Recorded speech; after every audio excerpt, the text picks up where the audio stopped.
Welcome to NHL Quick Hits. I'm David Crosby here with Steele Roden, and we're back for another first round series preview, our last first round series preview. Make sure you check out all the playoff previews on our social media or YouTube channels after this one. Steele, I know you've been excited to get to this series. We had to save the best for last. You really wanted the Avalanche to get that top seed so Minnesota could face Vegas, and you got your wish. What makes the Wild such a difficult matchup for the Golden Knights?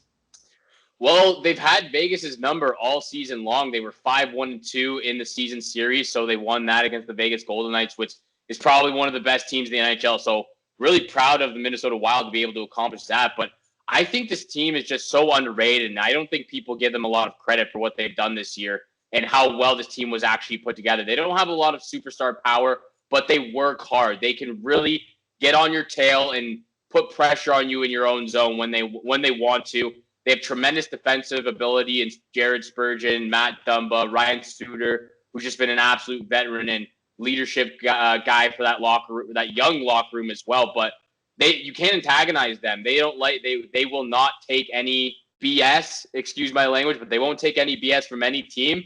And that's what I love about them. So they've had Vegas's number all season long, and I expect them to take it right to them in game one. I kind of had to eat a bit of crow about the Wild this year, and I realized pretty early on in this season that I was wrong because the last couple of years, I haven't been too hot about their chances. I just felt like, they didn't really have that high echelon skill, but they definitely have it now. And you mentioned some of those guys on the back end. They're a super well-rounded team. I don't think they have many weaknesses, and they might not get a lot of press or headlines, but they are an incredible team to watch. If you haven't watched much of the Minnesota Wild this year, you're going to be surprised in the playoffs at how great they can play with such pace and such skill. And this was kind of incredible. It jumped out to me. The Golden Knights, they haven't been around for too long, but they've been one of the best teams since they joined the NHL. They're 5-10-1 against the Wild all time, and they have never won a game in regulation at Minnesota. That's unbelievable. I would say not any other team in the league has had this much success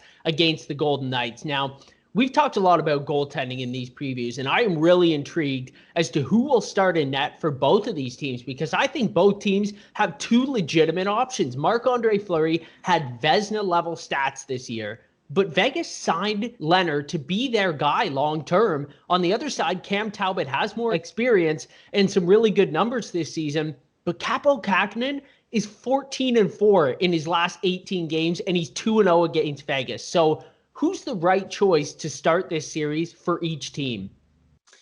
Well, for Vegas, I got to go with Marc-Andre Fleury. He played the majority of the games so far this season. I get and I understand that the Vegas Golden Knights think and want Robin Lehner as their guy, obviously after that 5-year contract, like you said. But I just think, like you said, his stats speak for itself, and he has those Vezina candidate stats there. Marc-Andre Fleury does, and in the three wins that Vegas have over the Wild this year, Marc-Andre Fleury was in net. So I just believe that Fleury has been the better goalie. Obviously, Lehner was hurt for a little bit of the season, but I think he's been the better goalie all season long. The stats speak for themselves, so I think they got to go with Fleury in game one. But like you said, they got two terrific goaltenders in Robin Lehner and Marc-Andre Fleury, so you can't go wrong with either of them.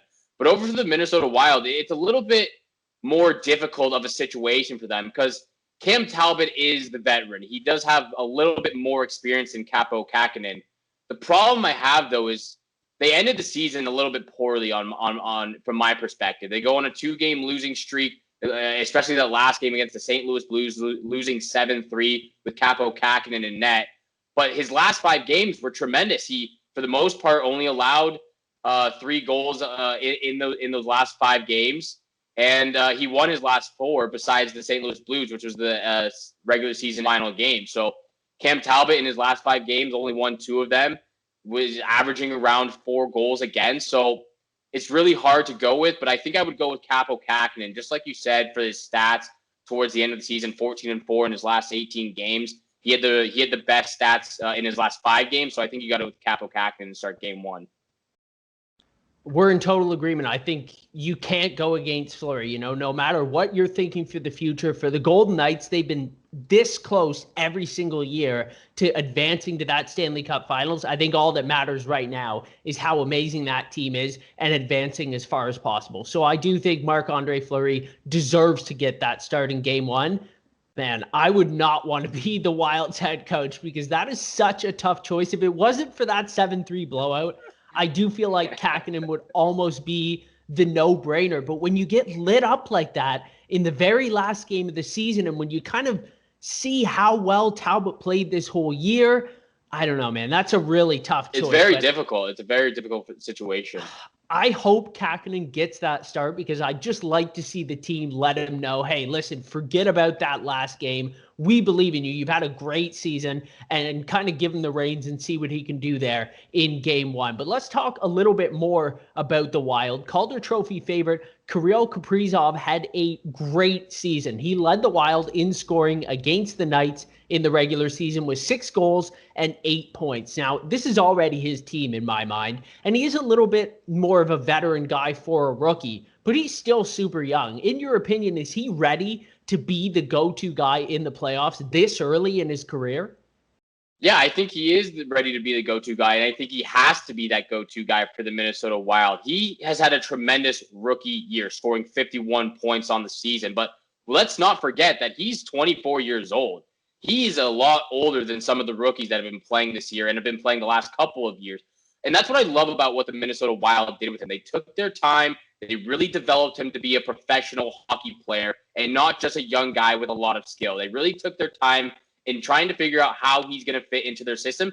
And they've done an incredible job. And that's why he was so successful in his rookie season at 24 years old. Yes, he's a little bit older than what we're usually seeing in rookies nowadays, but still, he had a tremendous year. I think he's ready to be that guy. They turned him into a true professional hockey player, and he's ready to get going in round one against the Vegas Golden Knights. A few previews ago, we talked about some of the goals that Connor McDavid scored and how, they literally made you jump out of your seat. Kaprizov was exactly the same. He had some unbelievable highlight goals this year. I can't wait to see what he does in the playoffs. What I'm really going to be watching and what I hope we get to see is one of my other favorite players, Mark Stone, on the Golden Knights. I hope he gets matched up against Kaprizov because he's such a great two-way player. I'd just love to see that battle and see which guy can sort of come out on top. Now, I'm going to throw you a little extra question here. Is there anything else you're going to be looking for in this series and watching closely?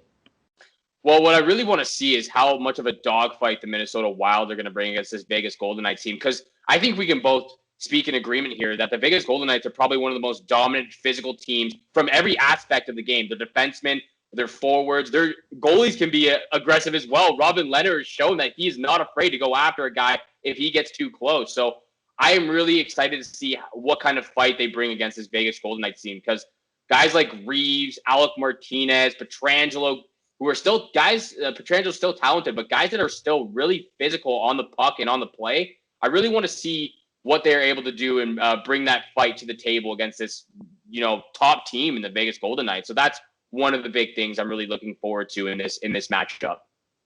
So let's finish this off with our last prediction. Steele, how do you think this series plays out?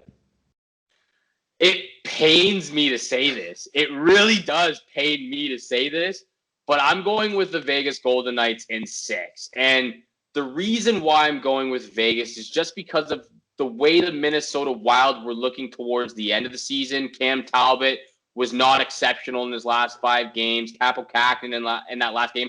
I don't want to give him too much judgment in that last game, but 7 goals on 27 shots, just nothing special about that. But just because of how dominant the Vegas Golden Knights have been in the playoffs over the last 4 years. It's not the last couple of years, the last 4 years since they've been brought into the NHL. They've been absolutely lights out in the postseason, in the regular season. Now, you get that the Minnesota Wild have had the Vegas Golden Knights number, but I think come playoff time, the Vegas are going to switch the tables and they're going to take it in 6 games.